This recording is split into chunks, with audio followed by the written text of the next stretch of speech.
Today on this episode of Mitch's Garage, I'm going to be attempting the bumper tuck on my Marquis Crown Vic lookalike. Call it what you want. It's mine.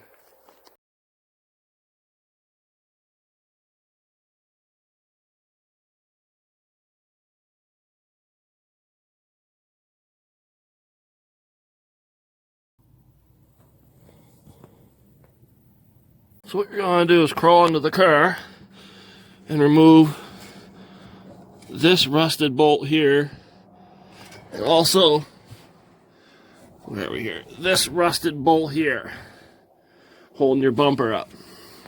That's step one. Next thing you're going to do is take 2 zip ties. 1 would be enough, but 2 is just a backup. And you're going to zip tie them up around this steel, and you're going to pull them tight. Pull them right up tight like that. That's what you should be aiming for, to get those plastic tabs where your bolts were back up towards that steel bumper. Kind of curls it up to stop the wind from catching it, and it looks better from the outside. Now you just want to cut off the excess zip ties, just cut it off.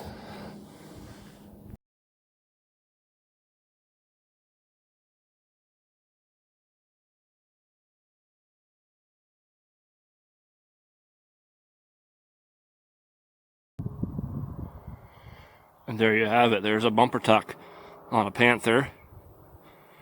Takes away some of that sag in the bumper, and more than likely helps with your miles per gallon, as it doesn't catch as much wind.